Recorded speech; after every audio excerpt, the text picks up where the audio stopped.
तो आप लोग रोओगे, आप खुद रोओगे यहां, और कोई भी खड़ा हो जाएगा कि मैं इनकी मदद करूंगा। लेकिन वही समाज ये कहना शुरू कर दे कि कोई मतलब रहा होगा, तो आप सोचोगे यार मदद करके भी फंस गए हम तो। अच्छाई को अच्छाई के नजरिए से देखा जाए तो यकीन मानिए रास तुम्हें समझ में आ जाएगा कि रास क्या होता है। श्री कृष्ण ने गोपियों का स्पर्श किया, इसमें कोई दो राय नहीं है। श्री कृष्ण गोपियों को अपने हृदय लगाते, इसमें कोई दो राय नहीं है। इस दुनिया में ऐसा कौन सा पुत्र है जो अपने पिता के गले नहीं लगना चाहेगा, अपनी मां के गले नहीं लगना चाहेगा? है कोई पुत्र? और ऐसा कौन सा भक्त है जो अपने भगवान के गले नहीं लगना चाहेगा? अगर वो अधिकार न हो तो चरणों में तो लगा ले, चरणों को तो छू लेने दे, चरणों से तो लिपट जाने दे। कई भक्त आते हैं, जब हम निकलते हैं तो मैं मना करता हूँ इसमें इधर गाड़ी की तरफ मत आओ, फिर भी पता नहीं क्या क्या क्रॉस करके आ जाते हैं, और मैं गाड़ी में नहीं बैठता उससे पहले मेरे पाँव खींचने लग जाते हैं। वो ये भी भूल जाते हैं कि मैं चलते चलते मैं धोती पहनता हूँ, भाई जींस थोड़ी पहनता हूँ तुम्हारी तरह कि मैं गिरूंगा नहीं। धोती पहनी हुई है, गिरने का टेंशन रहता है, लेकिन फिर भी जबरदस्ती पाँव खींचते। अब हम अपना दर्द तो नहीं बता सकते ना किसी को। आप सोने जाओ, अब विश्राम के लिए जा रहे, 12:30 बजे जाओ, 1 बजे जाओ, तब भी कोई आके नोक कर देगा महाराज जी से मिलना है। अब मिलो, महाराज हो तो मिलो, और नहीं महाराज हो तो जाओ, मना करो।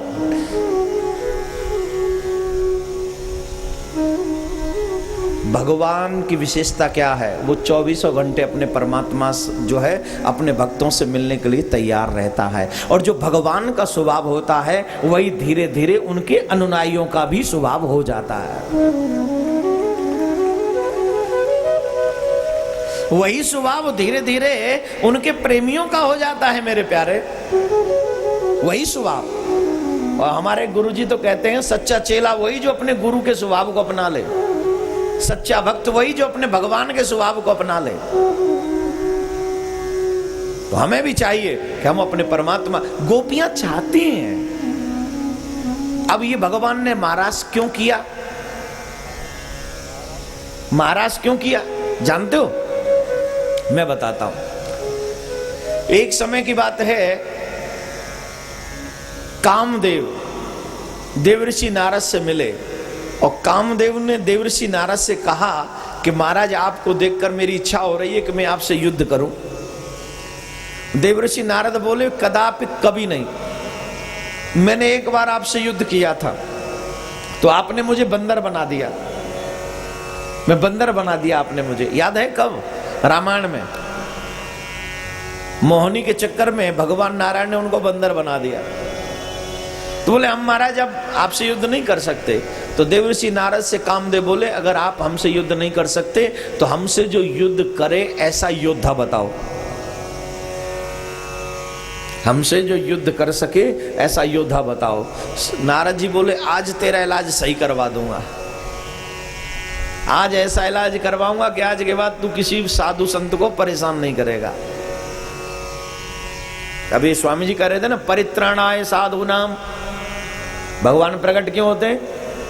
बोले भगवान इसलिए प्रकट होते हैं साधुओं की रक्षा के लिए, ब्राह्मणों की रक्षा के लिए, गौ की रक्षा के लिए, धर्म की रक्षा के लिए। और ये कामदेव बहुत परेशान करता है भक्तों को। बस करो, एक ही बहुत है। 8 साल का बच्चा है, इस 8 साल के बच्चे से पूछो इसकी कोई फ्रेंड है क्या? मैं नहीं पूछूंगा, आप पूछ लो। है? नहीं है, मना कर रहा है। क्यों? क्योंकि अभी इसको इस विषय का कोई ज्ञान नहीं है। एक उम्र होगी तो ज्ञान होगा, फिर एक जरूरतें होंगी। 6.5-7 साल का बच्चा स्त्री और पुरुष में ज्यादा अंतर भी नहीं कर सकता, और आजकल के बच्चे की गारंटी नहीं है। मैं बात कर रहा हूं द्वापर युग की, जिसमें टीवी नहीं है, जिसमें मोबाइल नहीं है, जिसमें कोई रेडियो नहीं है, जिसमें इंटरनेट नहीं है, लैपटॉप नहीं है। कब की बात कर रहा हूं? द्वापर युग की। आजकल के बच्चे, जब हम माँ बाप टीवी देखते हैं तो छोटे छोटे बच्चे पूछ लेते हैं टीवी देखते देखते ऐसा क्वेश्चन जो माँ बाप जवाब भी नहीं दे सकते। गलती किसकी है? बच्चों के आगे तुम देख ही क्यों रहे हो?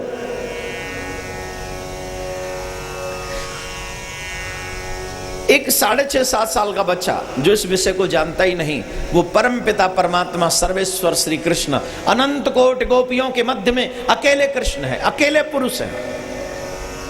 और ये महाराज किया कामदेव को परास्त करने के लिए। कामदेव आए कृष्ण के पास और कृष्ण के समीप पहुंचकर कामदेव ने कहा मैं आपसे युद्ध करना चाहता हूं।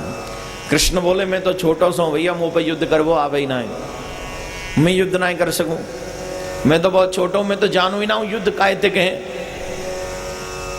बोले मैंने मना तो किया था पर देवर्षि नारद नहीं माने, उन्होंने भेजा है। किसने भेजा है? नारद जी ने। बोले तो युद्ध करेंगे। अब बताओ कौन सा युद्ध करना है, मैदान का कि किले का? अभी तो कह रहे थे युद्ध जानते नहीं, अब कह रहे हैं कौन सा युद्ध करेंगे। ये जितने भी यंग बच्चे बैठे हैं उनको ध्यान से सुननी है ये लीला। अगर आप भगवान कृष्ण की इस रास लीला को समझ लें तो जो भगवान के विषय को जानते नहीं है मूर्ख लोग, जो रास का मतलब कुछ और लगाते हैं, उनको भी समझाने में आपको थोड़ा सा सहूलियत होगी। टीवी वगैरह पर आपने सुना होगा रासलीला का मतलब है लड़का लड़की घुमाने वाला। रासलीला का मतलब वो नहीं है। रास का मतलब भोग नहीं, रास का मतलब योग है। रास का मतलब भोग नहीं है, रास का मतलब योग है, जहां सारी इच्छाओं का दमन करके सिर्फ प्रियतम से मिलन होता हो, जहां संसारिक इच्छाएं नहीं है। भगवान का दर्शन करने के बाद किसी के मन में संसारिक इच्छा रहेगी क्या? और सबका कल्याण करने वाला परमात्मा क्या संसारिक इच्छा करेगा?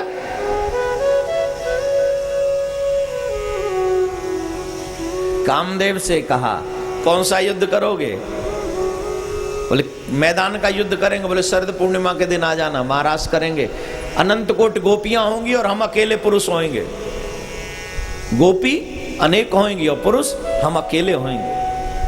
और तुम आना और तुम अपनी पूरी शक्तियों का प्रयोग करना।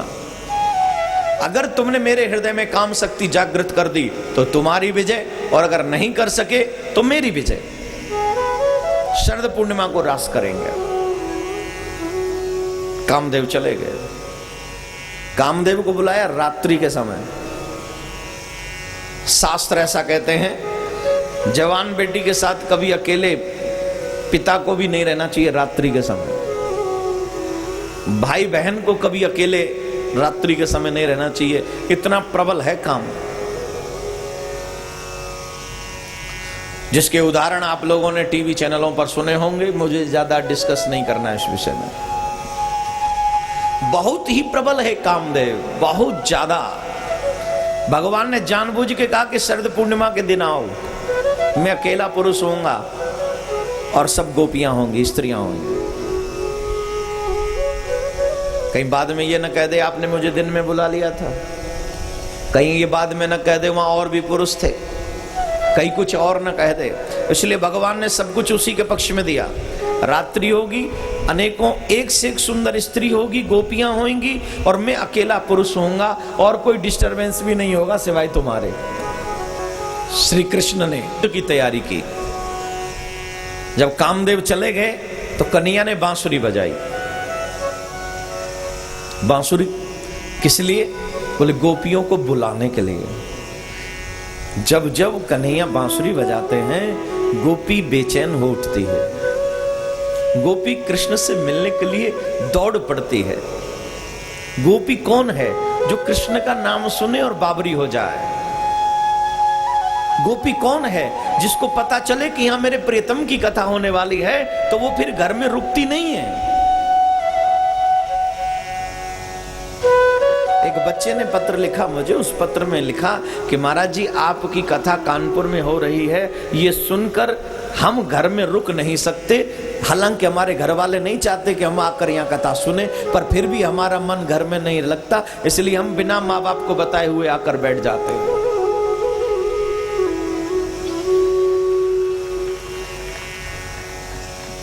वो बच्चे बड़े सौभाग्यशाली हैं जिन्हें कथा से इतना अटैचमेंट है। वो माँ बाप भी बड़े सौभाग्यशाली हैं जिनको ऐसे बच्चे नसीब है। लेकिन वो बदकिस्मत इसलिए हैं कि उन बच्चों को रोकते हैं। रोकना चाहिए बच्चों को मूवी देखने से, रोकना चाहिए बच्चों को गलत जगह जाने से, रोकना चाहिए बच्चों को गंदी हरकतें करने से। बच्चों का हाथ पकड़ के भगवान के कथा पंडाल में जाना चाहिए, हाथ पकड़ के लेके जाना चाहिए।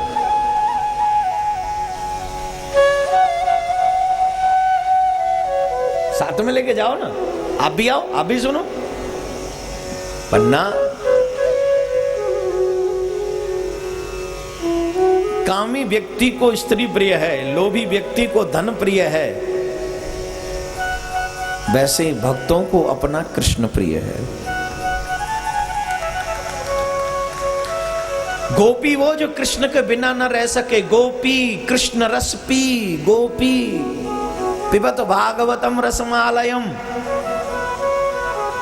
जो हमेशा भागवत रस का रसास्वादन करती रहती हो, वो गोपी।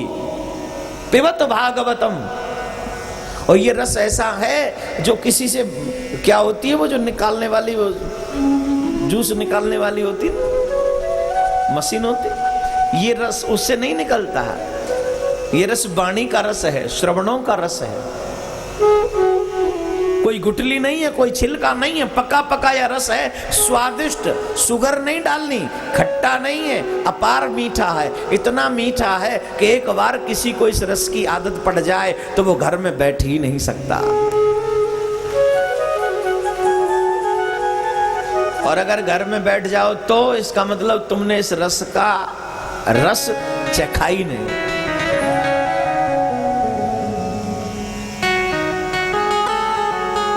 है ना, इस रस को पान करो। गोपियों ने जैसे ही कृष्ण की बांसुरी सुनी, गोपियों से नहीं रहा गया। रात्रि को समय हो, कोई बालक ने दूध पिवा रही है, कोई अपने ससुर भोजन करवा रही है, कोई अपने पति के पाम दबा रही है, कोई अपने सास की सेवा कर रही है, पर जैसे ही कन्हैया की बांसुरी सुनी दौड़ पड़ी।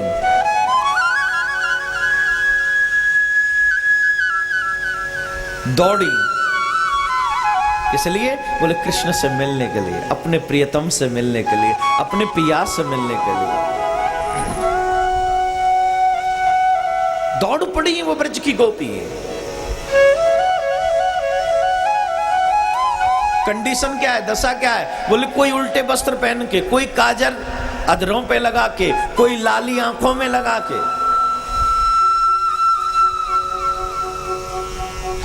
जब आरती शुरू हो जाती है ना तो कई लोग आते हुए दिखते हैं, तो जब आते हैं तो उनको लगता है हम लेट हो गए, तो वो भागते हुए दिखते हैं मुझे सामने से। उनको लगता है विलंब हो गया। ये ललक है, ये चाह है कि मैं प्रभु की कथा के लिए देर न हो जाए, मुझे भागना है, दौड़ना है। यही गोपी स्वभाव है। हे देवियों, आप बड़ी अच्छी प्रकार से जानेंगे, ये पुरुष नहीं जानेंगे। रात्रि में घर छोड़ के अगर स्त्री जाए तो कितना बड़ा रिस्क है, बोलो। रिस्क है कि नहीं? रात्रि में घर छोड़ के जाना ये छोटा रिस्क नहीं है, बहुत बड़ा रिस्क है। और ये आजकल की बात नहीं, द्वापर युग की बात है, जहां सास को एक एक मिनट का हिसाब देना पड़ता है। इतनी देर कहां थी, कहां गई तू? तेरे माँ बाप ने जी सिखाया तो है, अपने घर से बाहर चली जा, घूमिया। आजकल तो पूछते नहीं है, पूछेंगी कहां से? तुरंत बहू कह देती है, माता जी अब आपकी उम्र नहीं रही, आप बैठ के भजन करो, मुझे और भी काम देखने हैं। राधे राधे बोलना पड़ेगा, जोर से बोलना पड़ेगा। जिनकी बहुएं भगवान की कथा सुनने वाली आ जाएं, शुक्रिया अदा करना परमात्मा का। और जितनी भी बहन बेटियां यहाँ बैठी हैं, जिनके घरों में वो बहू बन के जाएंगी, वो खुश नसीब होंगे। कुछ तो सीख के जाएंगी यहां से। और जितनी भी बहन बेटियां यहाँ बैठी हैं, सबसे निवेदन है, गोपी बनने की कोशिश करो। दौड़ी गोपी और श्री कृष्ण ने स्वागत किया। स्वागतम वो महाभाग प्रियमेव करवाण्यव ब्रजस्या नामयं कजे ब्रूतागमन कारणम। हे ब्रज की गोपियों, तुम्हारा स्वागत है, पर एक बात बताओ, रात में तुम क्यों आई हो? Why are you coming here? क्यों आई हो तुम यहाँ?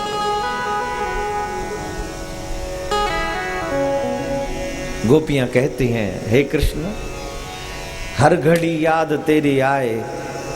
हैं? आप कह रहे हो क्यों आई हैं? आपके बिना मन नहीं लगता, यूं आई है। जोगन बन गई तेरे नाम की। क्या बन गई? जोगन। हर घड़ी याद तेरी आए, सौतन बन के मैं फिरूं श्याम तेरे। जोगन जोगन बन के मैं फिरूं श्याम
ही तो हो ब्रज की गोपी जो मेरे कृष्ण को पुकार रही हो।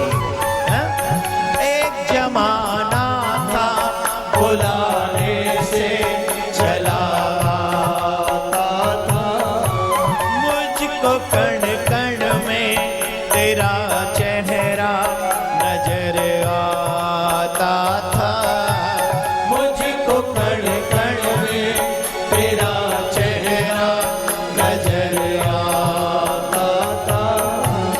टूट गई है तो तेरे चेहरे का दर्पण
लिया, मुझको लगता है किसी और से दिल जोड़ लिया। अब तो हर रात मुझे डसती है नागिन बनके, अब तो हर रात मुझे डसती है नागिन बनके। मैं फेरूं शाम तेरे नाम जो बनके, मैं फेरूं शाम तेरे नाम की जो बनके। हर घड़ी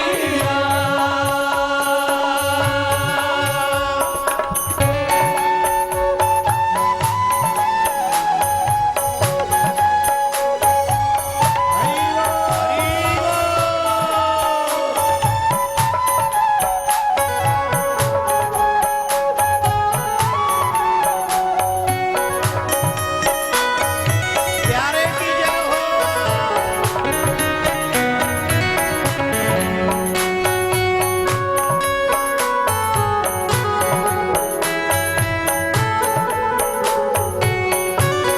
दर्द अब दिल का बढ़ाने से भला क्या होगा, दर्द अब दिल का बढ़ाने से भला क्या होगा। श्याम जो रूठा साथ छू